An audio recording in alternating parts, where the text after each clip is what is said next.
Hello and welcome to another edition of the Morning Bulletin. My name is Emmet and today I am joined by my Liverpool.com colleague Dave Comerford. Dave, we've seen this week links that have re-emerged again linking Liverpool with Watford winger Ismaila Sarr. Obviously, Sarr had been linked to Liverpool previously, but nothing had ever really materialised as such. What do you make of the links, and should Liverpool be interested in Sarr this time around? Well, I guess first and foremost, the previous links I think have been pretty genuine with Sarr, because I remember his agent said that effectively there was a contract on the table from Liverpool to Sarr's camp, and it was just a matter of the two clubs agreeing a package. And as far as I remember, it was a case of the fee was actually similar to what Liverpool wound up paying for Diogo Jota, so it was reasonable in that sense. But Watford wanted too much upfront, and we know with the sort of Jota and Thiago deals in particular, one thing that really appealed to Liverpool and made the deals feasible was that the instalment plan that was devised was particularly favourable. In terms of the links now, well, I think you look at it and Liverpool have the depth in the centre forward position with Jota and Firmino. They have it on the left with obviously Mane and Diaz now. But then you look on the right-hand side and you've got Salah. I mean, Minamino can play there, but the drop-off is comparatively huge, isn't it, in that instance? So you would say that ideally we do need a right winger to kind of fill out the squad. And I think he is definitely someone who would tick a lot of boxes for Liverpool in that instance. So, yeah, I think the links, again, are probably real. And if Sarr, I think the expectation is probably that Sarr will go this summer. And if that does happen, then I'm sure Liverpool will be one of the teams who at least consider making a move for him. Yeah, I mean, it's a difficult one, isn't it? In the sense that, obviously, as you say, on the left, there's Sadio Mane and Luis Diaz now. But on the right, there's just Mo Salah. And we've seen, obviously, when Salah was away at the African Cup of Nations, Minamino played on the right. I think Jota played a game on the right. And even Alex Oxlade-Chamberlain played a couple of games on the right. But the problem is any player coming to join Liverpool who plays on the right of the front three knows that they're not really going to play a lot of games because Salah's always going to be the number one choice. Do you think that would affect how Liverpool could operate in the market in terms of who they could bring in with players knowing that they're not really going to play that much? It is a difficult one, and it's something that's been raised, I think, quite a lot over the years. And I guess the first thing to say on that would be we don't know necessarily if Salah is going to be here. So whilst that uncertainty is there, I suppose that does change the dynamic a little bit.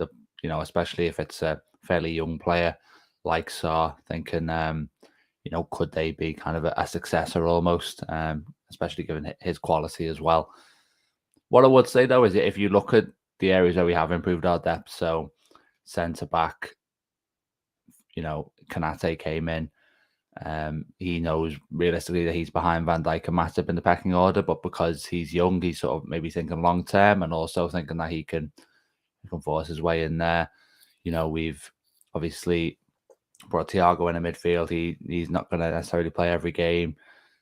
Diaz in the front three. So, and Tsimikas at left back as well is probably the best example actually. Robertson, the best left back in the world, arguably. Coming in there. Accepts that he's going to get limited opportunities, but the stature of the club, the opportunity to compete, that self-belief, all these things will play into it. And yeah, I think with Salah it's a special case because he's best player in the world territory, isn't he?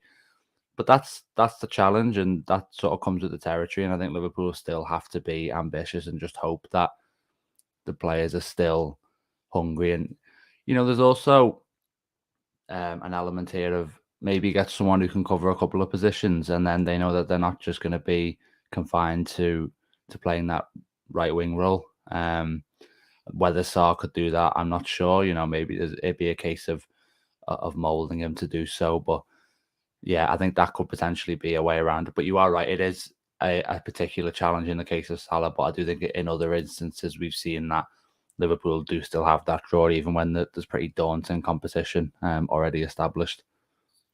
Yeah, and I guess the thing is, from a Liverpool perspective, one would assume, given that Sarr hasn't really kicked on, maybe perhaps from a couple of years ago when Watford were quoting Diogo Jota money. I don't think he would maybe sell for that same amount of money this time around. From a Liverpool perspective, should Liverpool pay, I don't know, 30, 35, 40 million for essentially a backup player? Do you think financial wise the club should be doing that? Well, it depends. It depends really what their budget is and how big a share of the budget it would make up. I mean, you look at the squad, really midfielder, backup right back. I mean, at least one midfielder, I'd say. Are priorities as well. It's difficult to sort of rank them in terms of how important it is that they're addressed. But yeah, if it's going to take up too big a share of the budget, then maybe you do want to look a little bit further down in terms of price tag. And I think, for example, if Leeds got relegated, which looks a bit unlikely now, but if that happened, then I think Rafinha will be available for a significantly cheaper fee. So that would probably be something that Liverpool explore. To maybe there would be a need to be a bit more opportunistic if the money isn't there. But we saw with Diaz that maybe Liverpool are in a kind of better position than they're letting on, and that might be a negotiating strategy. Obviously, on the other hand, maybe that's money that's been spent that was there for the summer. So who knows?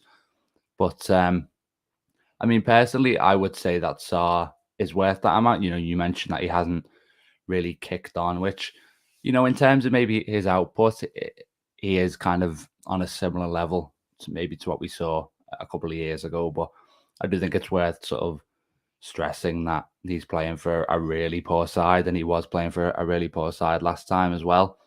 So I think for him to sort of stand out and be the shining light as he is in so many different ways is still really impressive. So I don't really have too many doubts about him personally. I think he's got a lot of strings to his bow, and I think it's another one Liverpool would look at and say that he has the tools to sort of explode under obviously the coaching of Klopp and in a much higher quality side, to be honest. So yeah, I think it's always looked like he was effectively too good for that team, to be honest. And I think it's only a matter of time before he does it, as you would say, kick on. I think that will come really when he makes that sort of step up. Well, I think it's worth keeping in mind too that he's only 24. Yeah. So he's got time on his side to,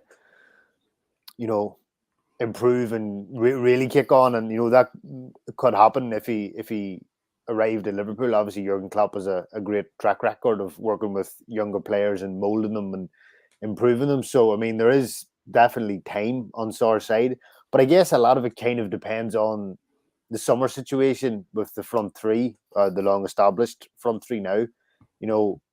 Obviously their contracts expire in the summer of 2023, so we may see one of them leave, and in that case then maybe Sarr comes in. But if they all stay, do you think they should still maybe investigate making a move on Sarr, or do you think they should prioritize maybe say midfield? Tricky, to be honest. Again, if Salah's sort of in there and he's going to sign a new deal, then you're probably thinking it is going to be harder, like you say, to attract players. I do still think that the right wing area needs to be addressed, to be honest. I mean, Salah's availability has been brilliant, but I do think we do need that cover there. In terms of priorities, it is difficult, but I'd probably lean towards sorting midfield and right back first, just because I think, if there was like a long-term injury, probably would be better able to cope in that area. Whereas you look at right back, we don't have anyone, especially if we sell Williams, we don't have anyone who's sort of stylistically similar to Trent whatsoever. And in midfield, we've got players whose contracts are running down, a couple of players who are growing older, and we probably need to rejuvenate that area a little bit, I'd say. So yeah, I think all three are kind of important. But if you were asking me to sort of rank them, if Salah stays, then yeah, that'd probably be how I'd do it. Interesting. So, Dave, I'm going to put you on the spot here. If you're the new sporting director, Julian Ward, and Sarr comes up on a good deal in the summer, would you take him? Yes or no? Yes, I definitely would. Okay, that's the answer we need then. Yeah. So that's all for today's morning bulletin. Be sure to check out liverpool.com for written content, the YouTube channel for your visual needs, and be sure to check out the website throughout the day and over the weekend. Obviously, Watford at the weekend. So, yeah, plenty of content to come from us, and that's all for now.